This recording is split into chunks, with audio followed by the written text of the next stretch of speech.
Hello everyone, I am going to explain question number first from exercise 4.1. So we are going to start chapter 4. So in this question, prove the following by using principle of mathematical induction for n belongs to capital N. So here this capital N represents the set of natural numbers. So this statement we have to prove that it is true for all values of natural values of n. So before starting the question, I want to explain the principle of mathematical induction. So according to this principle, we have three conditions. The first condition of mathematical principle induction is that whatever be the given statement we are going to assume as Pn. So like this is a statement. So this statement we are going to assume as Pn. And Pn is mathematical statement, whatever be given to you. So this Pn statement, if satisfies three conditions. So there are three conditions, students, first, second and third. First of all, that for n equal to 1, the given statement must be true. Must be true means this Pn should be true, first condition. If this Pn is satisfying this condition, then we have to move to the second condition. In second condition, it's assumption. Assumption means we are going to assume that for n equal to k, statement Pk is true. Means instead of n, we are going to replace everywhere n as k. So we will get the statement in terms of k. So that this is our assumption that this statement is true. Then we have to move to the third condition, that we have to prove statement p k plus 1 is true whenever Pk is true. So if we are able to satisfy all these three conditions, then we can say that Pn statement is true for all natural numbers and belongs to capital N. So this is the principle of mathematical induction in short. So it is already given in your chapters initial pages. You can open the chapter 4th chapter from 11th class maths, and in starting 1 or 2 pages, the principle of mathematical induction theory is given to you. The summary of theory is only these 3 points. So by keeping these 3 points in our mind, we are going to start to prove it. So first thing is what? We have to assume the given statement as P1. So we'll write here.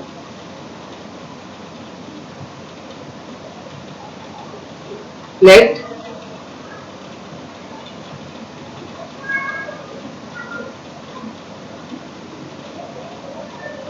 statement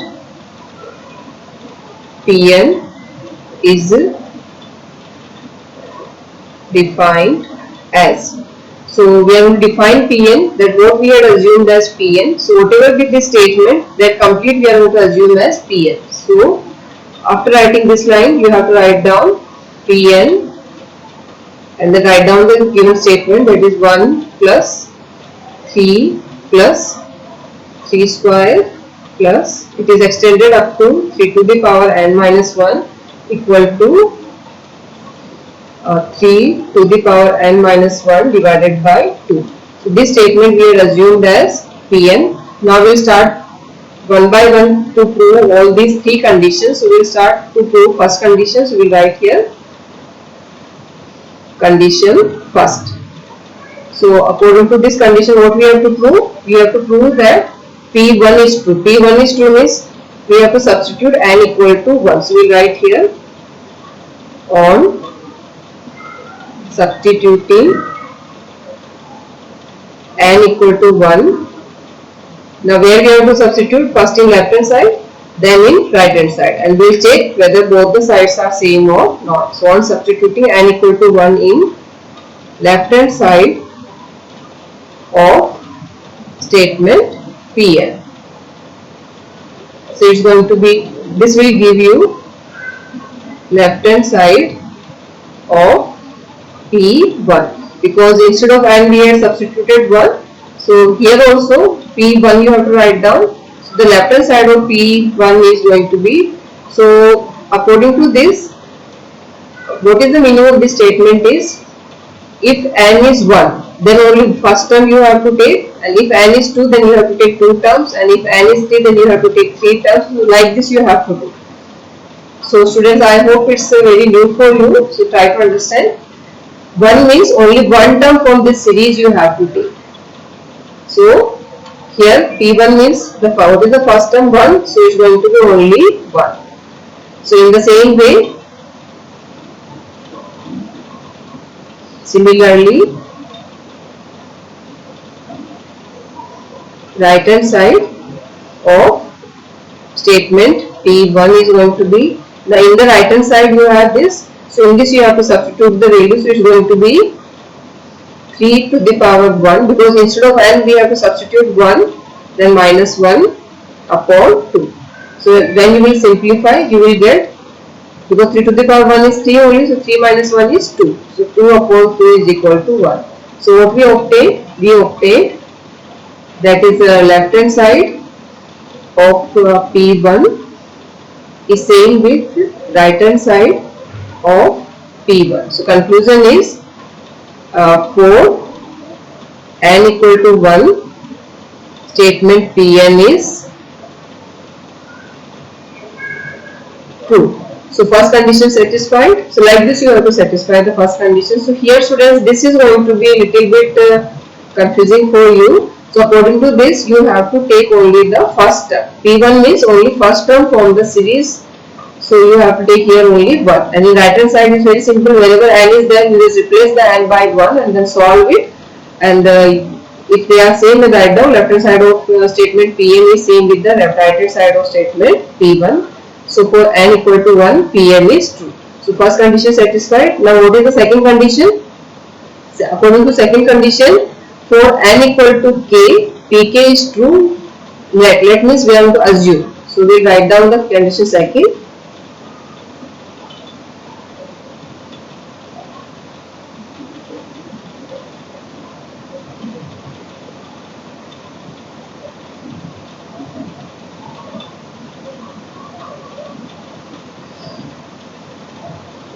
Condition second.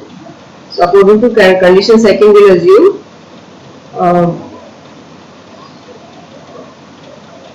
let Pn is true for n equal to k. Now what is k here? Where k is some positive integer.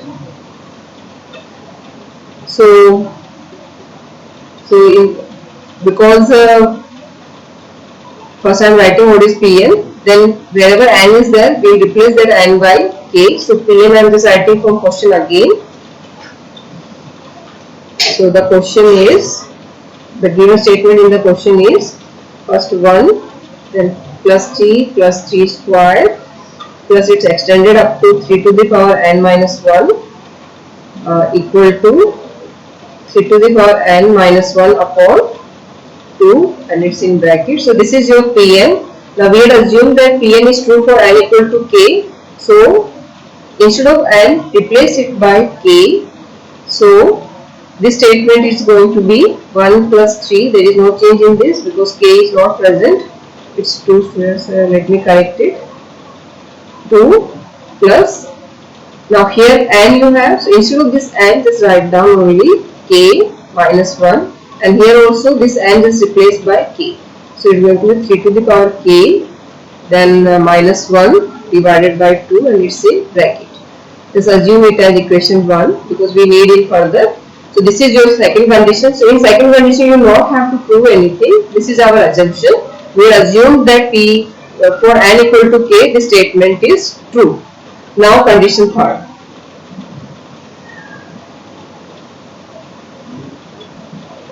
In condition third, we are going to write down,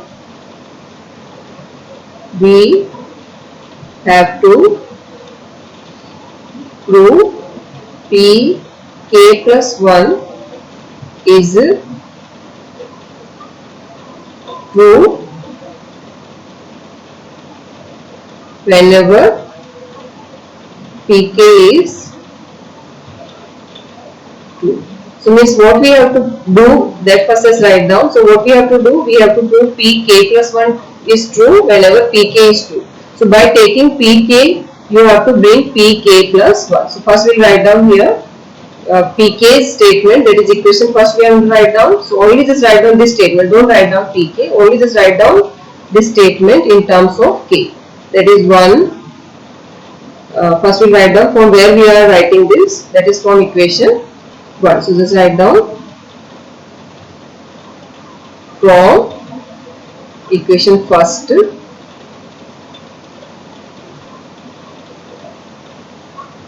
we have 1 plus 3 plus 3 square, it extended up to 3 to the power k minus 1 is equal to 3 to the power k minus 1 divided by 2 and it's in bracket. So this we had to, because we already assumed that pk is 2. So from equation first we had picked it as it is. Now we have to bring k plus 1. That's why students, in both the sides just add 3 to the power k. So just write down on. Now in next step I am going to tell you that why I added 3 to the power k only.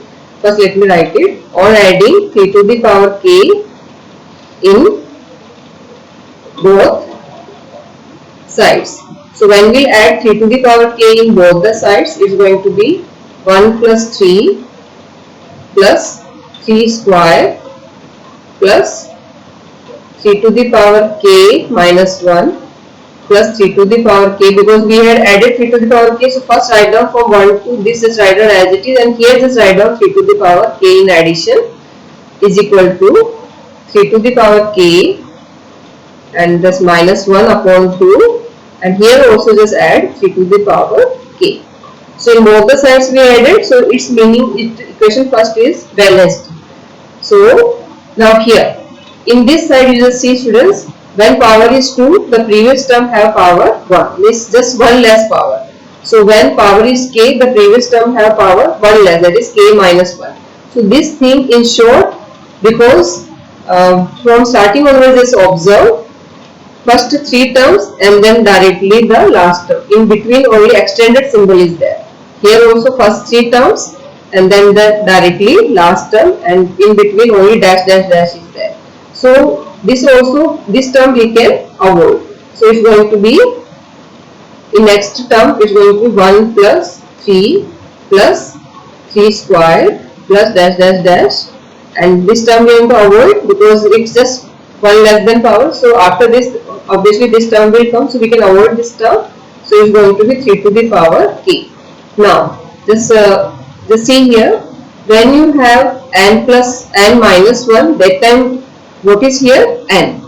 Means whatever be here, that is n minus 1 you have here, in that if you do plus 1, then what answer will come? That is we are writing here. Again I want to explain you. This statement is already given in your question, and here we have n minus 1. So when the last term have power n minus 1, that time here we are taking n. And how we are taking n? Because if we do n minus 1 plus 1, then we are getting n. So if here we have k, then what is going to become with p? That we have to think. So we have to do plus 1 according to this concept. So when we do k plus 1, then it's going to be k plus 1 only. So here it's going to be k plus 1. So just see what we need here, k plus 1. We have to, we wrote here pk statement, and by adding 3 to the power k, when we observed and analyzed properly, we found that it converted to pk plus 1 because one extra term we had added. It's pk, and when we added 3 to the power k, one extra term k, that's why here we had done plus 1. So I hope it's clear to you. So this only I wrote here to explain you, so we will erase it. So I hope it's clear to you. Now here in the right side, we are going to take LCM. So when we take LCM, LCM is going to be 2, and this 3 to the power k minus 1 as it is, plus 2 multiplied by 3 to the power k. So 2 dot means 2 multiplied by. Now in next step, it's going to be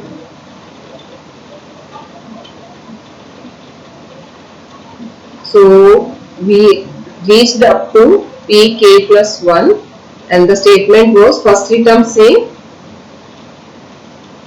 and then we have to extend it. The last term is going to be 3 to the power k because here we have k plus 1, so here is going to be only k, and here I only took the LCM, but again I am writing to explain you 3k minus 1, and after taking LCM we obtain here 2 multiplied by 3 to the power k. So students, here 2 multiplied by 3 to the power k, and here nothing is there, so we can write here 1 multiplied. So 1 multiplied by 3 to the power k and 2 multiplied by 3 to the power k, so we can add them. So you can add it by the same concept, like 1x plus 2x is how much?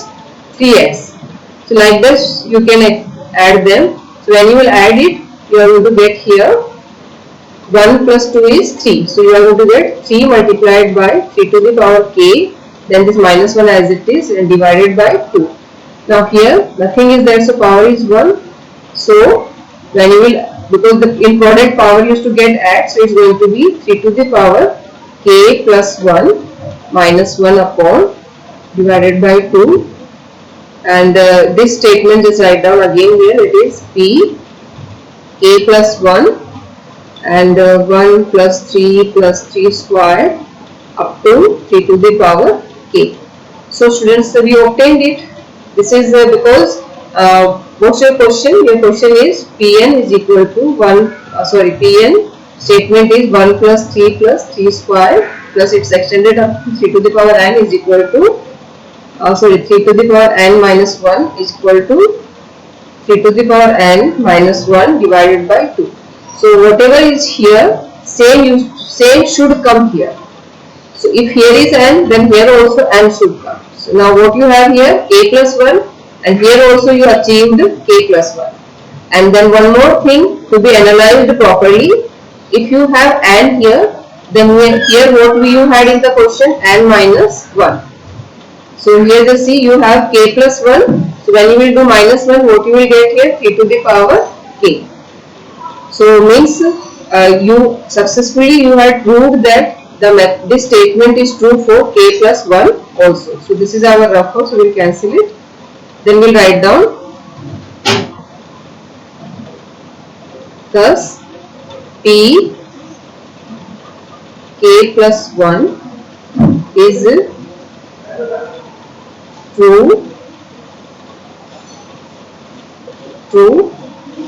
whenever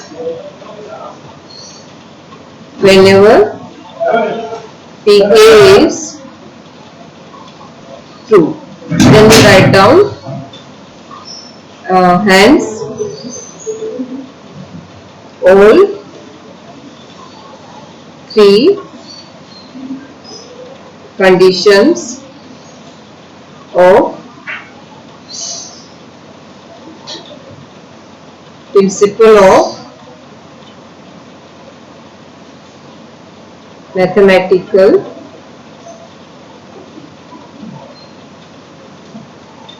induction is satisfied. So Pn is true for all and belongs to set of natural number. And so it's completed. So hence true.